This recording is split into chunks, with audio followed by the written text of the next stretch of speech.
Hello, today we're doing some more doodling with noodles. Now last time when I was doodling with noodles I got quite excited with my doodling with noodles and I showed you, and it was in Quilting Tips and Techniques video number 096, and this is actually a continuation on from that video, so if you're interested in the previous doodling, that's where you'll find it. Today I'm going to show you what I'm going to do with them. So with this very delicious selection of noodles that I've got here, I had prepared these blocks here and shown you this idea of a diagram for layout, but in actual fact, you know what it's like when you're just doodling around with noodles.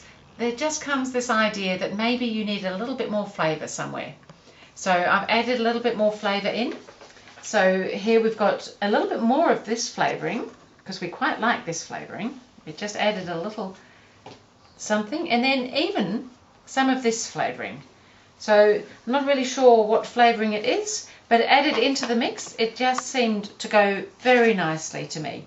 So here I am doodling with noodles and then doodling again with those noodles. So I'm just going to quickly show you now what I've done with those doodled noodles. I'm going to add to this block. So I've actually got some of this extra flavouring here that I'm going to add on, and I'm just going to sew them while we're here. Just quickly pop the sides on and the top and bottom. So continuing on as we did before, we put sides on and then we put top and bottom on. So I'm just going to quickly do this block and then show you what else I came up with in the way of an idea for them.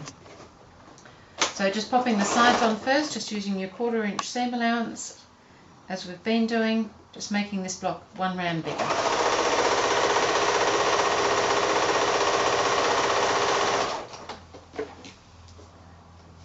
Of course, if you're making several blocks, you can chain piece them, but today we're just making one.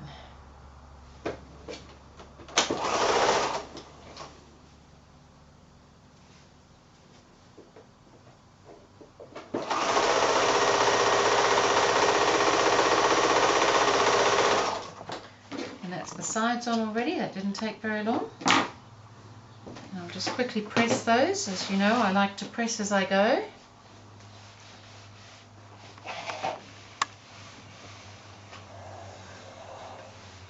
And then I'm going to come across the other edges and sew another strip on there.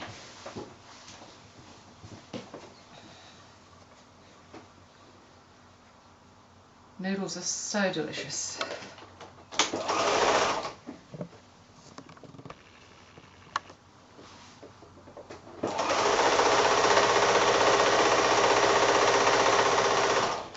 Okay, one more and then I can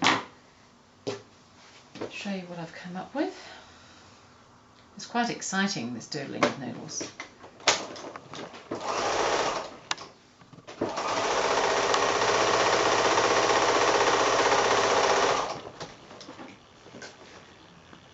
Okay, so I'm just going to press my seams again.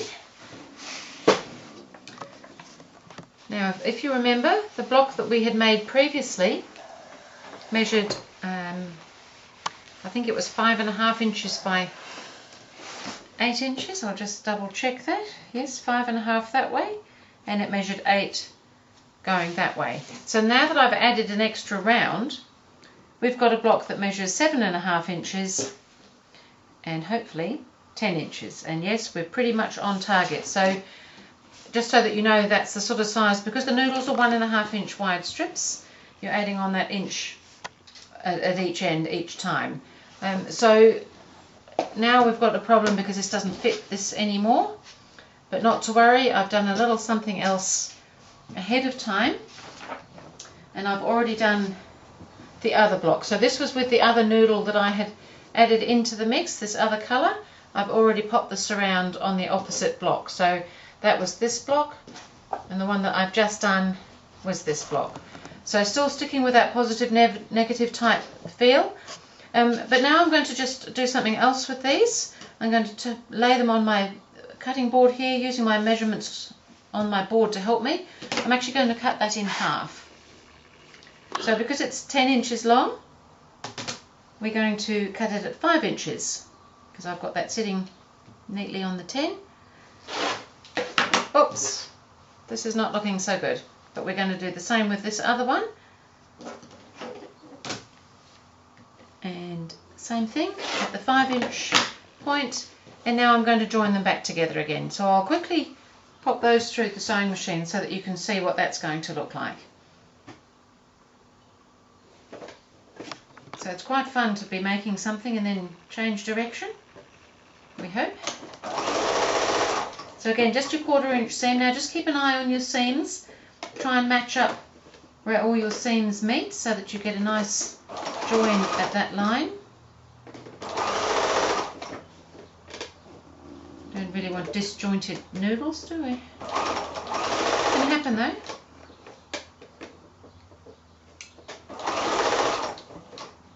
I'm just keeping an eye on where they meet, and hopefully they'll be okay.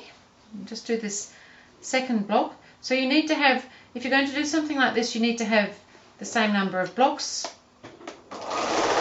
of both your positive and negative, or different colours, whatever it is that you're doing. Because when you cut one in half, it's got to go to 2 halves of another one. It's amazing how often even the simplest form of maths pops up in quilting. If you told the average quilter they're a mathematician, they probably wouldn't really believe you. But we're all mathematicians. Okay, so that's my 2 joined back together again.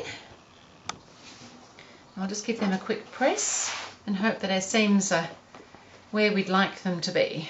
So I'm just going to lay 1/2 of the block down and fold this one over and let that just gently press over at that line. And yes, I think that's looking pretty good on that join. And let's hope the next one's just as good.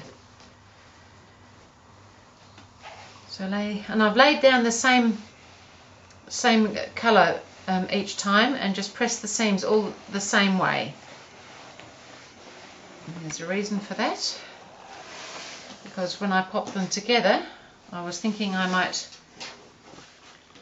top and tail them. So if I was doing them in a row, I would put one way and one the other, and then that middle seam is going in opposite directions.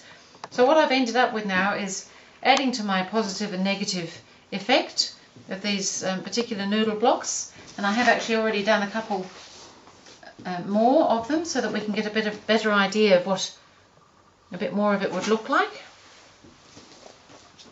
I probably would put them together perhaps in a row down a quilt, or I might make a table runner, but there's absolutely no reason why you have to.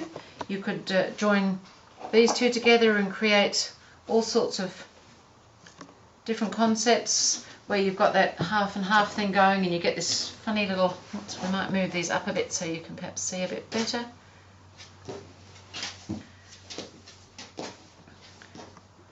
Make you think you've been taking substances that upset your eyesight.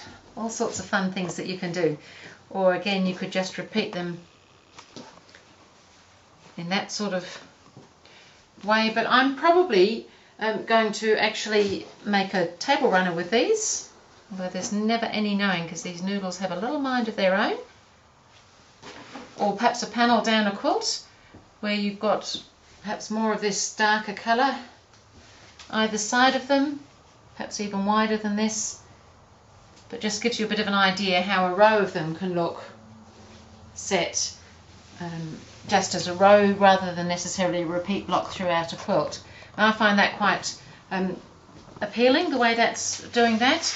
And so I did, on my computer software program, did do a bit of a layout where I might do a table runner, something that will end up looking something like that. And of course it will depend on the colours you've used as to how it actually looks. But that was just a little bit of doodling on top of doodling with noodles that I thought might be of some interest to someone.